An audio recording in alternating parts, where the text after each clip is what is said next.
are going to go through these together. We're going to start and do kind of the first one, and then I'm going to have you try the next one on your own. So let's start with, oh my, that really, that is real close. Oh no. Oh. 25? Oh.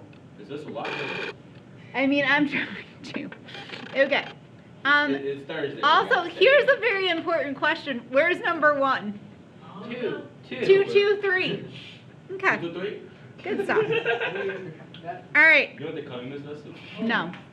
All right. Let's take the square root of 25. What do we know it is?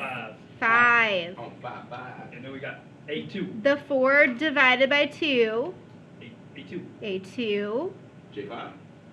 Stop it. The 8 divided by 2. 4. And then the 12 divided by 2. 6. Okay. You do the other 2. And while you're doing that, I'm going to make my list of perfect squares off to the side. So if you want to add this to your sheet so you have it on the quiz tomorrow, could be a good idea.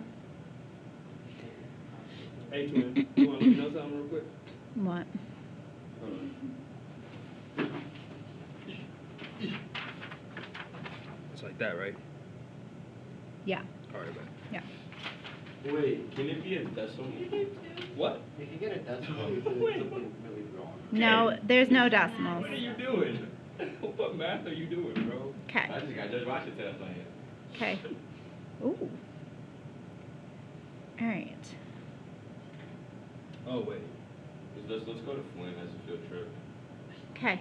I need you to focus, please. All right.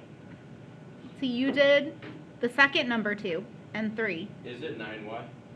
9y to the what, though? To the 8. Yes. 9y to the 8th I agree with. So I you're don't get the square 49. rooting. You're square rooting the 81 and then you're dividing. 7 I agree with. Michael said 7 for the next one. Square root of 49 is 7. 12 divided by 2 is 6. 6 divided by 2, 3. Okay. How are those? Those are good? Yep. Okay. Let's add a bonus question because I realize there's no cube. You're fine. Let's add a bonus question because I realize there's no cubed root and I'm nervous. I have one tomorrow. I don't remember off the top of my head.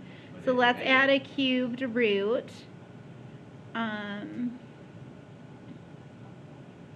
Let's add this problem just so we can make sure we remember. So again, this one would be very similar to what we just did, but it's a cube root instead of a square root. What do we know the cube root of 27 is? Huh? One more time, sorry. Cube root of 27. 3. 3, yeah. 3 divided by 3. 6. Or, what? 0? 8 to the first. So you still need your a, even though it divides out and it's just a 1. Remember, we can put the 1 or not. If it helps you, you can write it, because it's not wrong. It's not hurting anybody. It's nothing. Like, we can put the 1, but we don't have to have it either. And then b to the what? Third, because 9 divided by 3 is 3. So just a friendly reminder for cubed roots. Okay, take a minute and look over here and look at my perfect square list. So this is a list of perfect squares that are nice to know off the top of your head, because then you don't have to do them on the calculator. You don't have to like worry about remembering them. So if you want to add this to your sheet, add this to your sheet. So do you just like Yeah. square root them? You don't divide them? The 3 and 9? Correct. You square root the big number out front, the coefficient, and then you divide the exponent. So that could be a note to write yourself too. So you actually root the coefficients, or we can call it the big number out front. Bro, I don't like number 6 at all. So we root the big number out front and then we divide our exponents. So again, if that helps you, add that little note to yourself. So that could be a good note to write yourself, to remind yourself, like, what was my process? How did I get these answers for 2, 2, and 3? Okay, before we go to the next, I'm going to make also a list of perfect cubes. Oh, yes, that's what. I'm going to make a list of some of my perfect cubes. Here we go. These are the ones that I use most often. You probably won't come across ones that aren't on this list. So 2 to the third, 8, 3 to the third, 27, 4 to the third, 64, 5 to the third, 125, and my last one's going to be 10 to the third, which is 1,000. Notice the pattern that when you have an exponent here with your 10, that the exponent matches the number of zeros in your answer. So it's kind of a cool relationship that always happens. So again, it's kind of nice to have these so you don't have to worry about getting out your calculator, like you have them just sitting right there. Yeah, I would recommend writing them out. But again, it's up to you. You put on your sheet what you need. Remember, you'll have this next to you during the quiz tomorrow. We will do a review warm-up first, and then we'll quiz. All right, this one, we've got, oh, whoops, just kidding. This one, number 4, I was trying to skip around. What is my root? 4. So my root is going to be a 4, and then x to the third. I don't like it. So that's how we switch it. That's it? That's it. You're just switching forms. You're going back and forth. It's like almost like a conversion, right? Like feet to inches or something like that, where you're just going from one form to the next. Okay, so the next one has parentheses. The only thing that means for us is that everything goes underneath. Oh, don't you see a 7? I see a 7 as well. Where does the 7 go? Root. The root. So it's 7th root. And then this whole thing is just raised to the first power. You gotta put all that. Do I need to put a 1? Yeah. Is that helping anybody? Like the parentheses. I do if it was like a 2 or a 3 or something else. Because this power would go to both things. So does the parentheses just go under like normal? You can. Yeah, you can consistently put them there. Alright, bet that's all good. Alright, so try number 5, A and B. Oh, B and D. Because of course, it goes right along with the first problem. Alright, you guys. This is amazingly bad. Alright, so do A and B, switch them over to the other form. So now you should have something where it's x to the, and you should have a fraction. What is number 6, bro? Okay, we will get there, chill. We're on our way. We're on our way. Well, good for you. Good for you. I'm glad you're there. I see fraction in a fraction. That shouldn't even be, that's not even math no more, bro. Okay. What is my numerator for part A of number 5? What goes up here? 1, right? Because there's nothing there, so we know there's a 1 hiding there. What's my denominator? 8. Glad you told me because I was deciding between 8 and 9. They're really small. Okay, next one. X, what's my numerator? 5, 8. 3. Denominator? Yeah. 5. Okay. So again, these are just switching forms. And so you could write yourself that note too. Am I really doing any math? No. Like, am I solving anything? So these are just switching forms. So switch forms only. So if that helps you, you might want to write yourself that little note as well. Because again, any of these notes might be useful to tomorrow you. Yeah, go ahead. Why is 3 over 5? So whatever is here is your numerator, and then your index number is always your denominator. So here there's a 1, so it'd be 1 over 8. Okay. The next one, the next couple, they're really tiny. So you might need to help me and tell me what the numbers are. All right, so when we have multiplication, what do we do with our exponents? Do you remember? No, we don't multiply them. We add our exponents. Think of an easier question. If I had x squared times x to the third, what do I have? You add them and I get x to the 5th, right? So that's the same type of problem, but with just easier business there. You're just adding fractions. So if I have 11 fifths and somebody brings me 4 more fifths, how many fifths do I have total? 11 plus the 4. 15. Remember when you're adding fractions, do you add the denominators? No. So you have 11 fifths and 4 more, so you have 15 fifths total. You don't add the bottom number, but you do need a common denominator. Now, 15 over 5 is a fraction. Can I reduce that? Yeah. What is it? You're close. I want to divide each by 5. What is 15 divided by 5? 15 divided by 5 is 3. 5 divided by 5 is 1. So this is just x to the Oh, third? third, and that's it. Oh, wait. Why is there no one? Well, you can put a 1 there, but do I need it? Oh, no. 3 over 1 is really just 3. And what would you rather look at, a fraction or no fraction, right? Yeah, so you can write it like this, but truly it's x to the third. All right, so what do we do with the exponents in the next one? Subtract. Okay, I'm going to need some help with this one. What's that first? Oh, Exponent, it's, if you had to 7 say. 7 over 4. Oh, okay, On the top one. thanks. Good call. Is it The bottom one is five- it 3? 5 over 4. Which one are you talking about? Oh yeah, I think it is a 5 too. Yeah, okay, we'll go with 5. All right. So remember that the exponent from the numerator goes first, always, always, and the exponent from the denominator goes second. So it's always that order. It's not like we can switch around depending on our mood. Like it always has to be this one first and then this one second. All right, when we subtract, remember it's the same way as adding fractions. So I'm gonna, if I have 7 fourths and somebody takes 5 of them away, how many fourths do I have left? How many? 2. Okay, now, can I reduce that fraction? Yeah.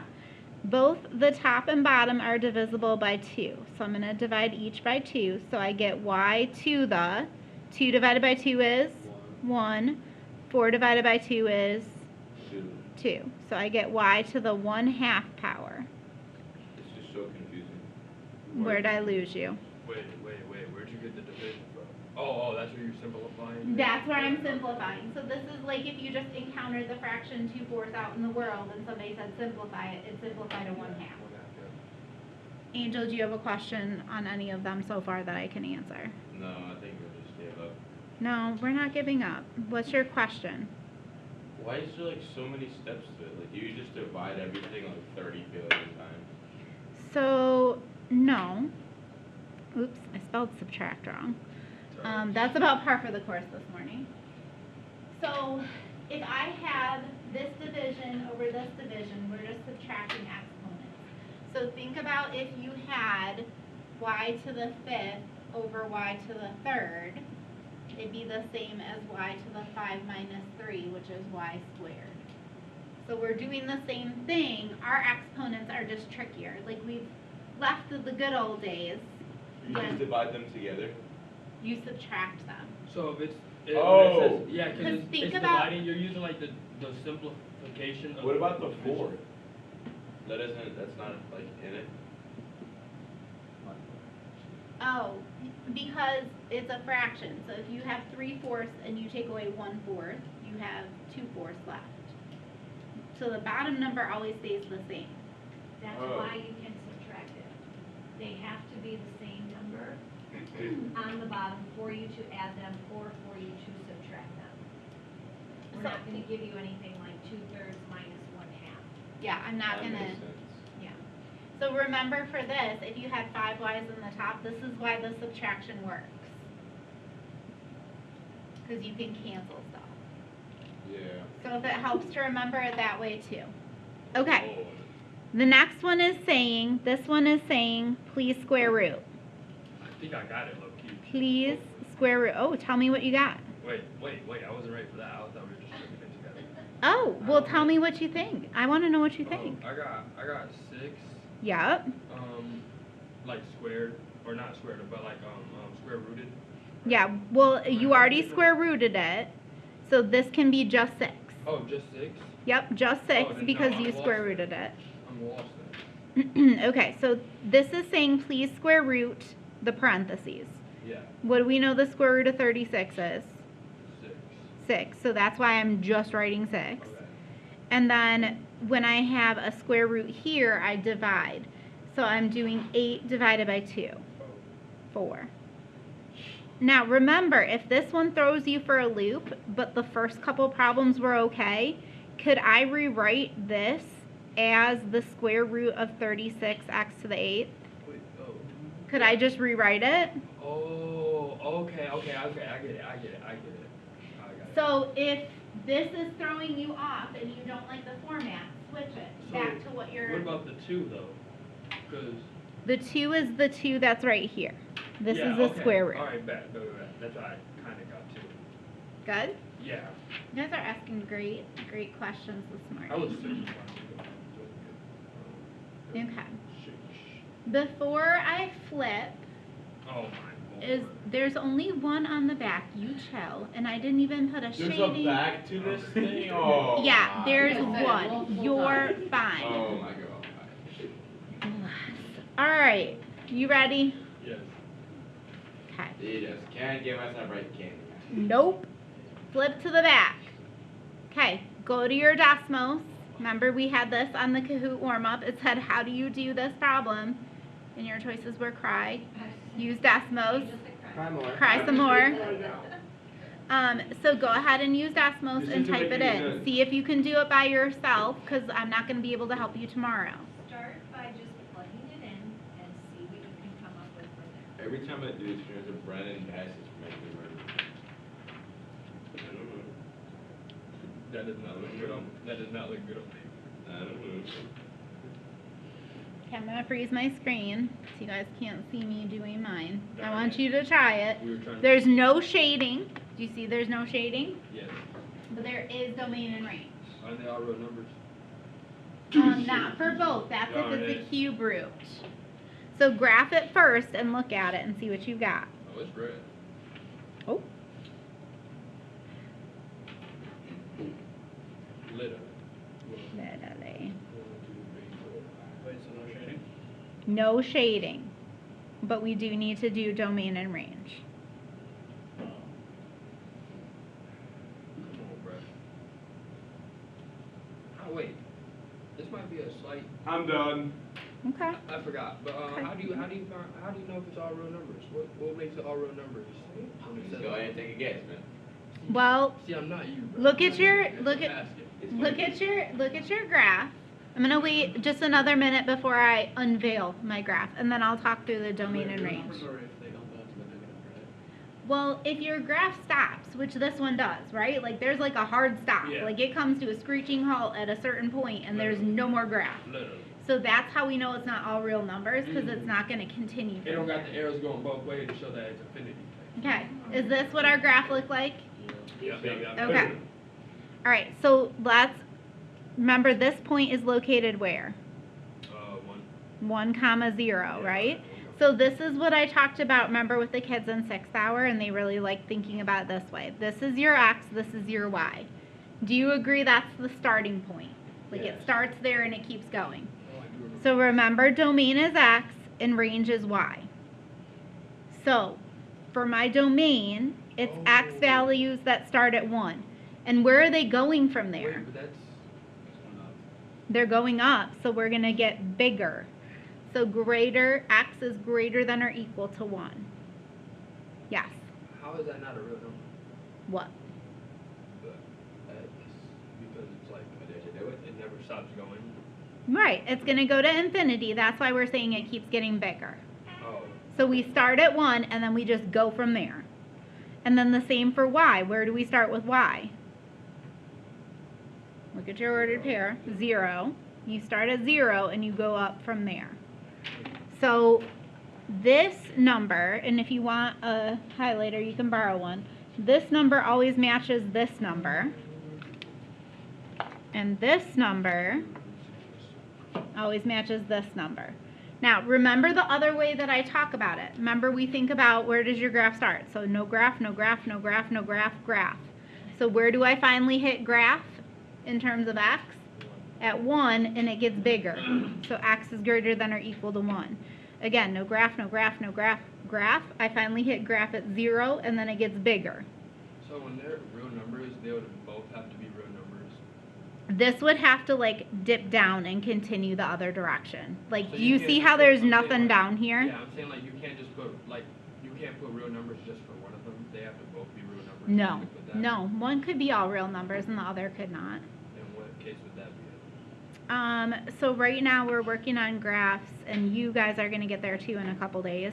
We're working on exponential graphs in one of my other classes that look like this. So like how would Do you see how this is going to go left and right and hit all the numbers? yeah. Okay, so my domain would be all real numbers. But my range, do you see how it never goes below 0? Yeah. So my range would be, oops, not x, y values greater than 0. So that would be an example where part of it could be all real numbers, but part of it has a restriction. Okay. Alright. Okay? All right. So that's all I have. So we are good. Yeah. Yes! Yes! Yes, go ahead. Yes!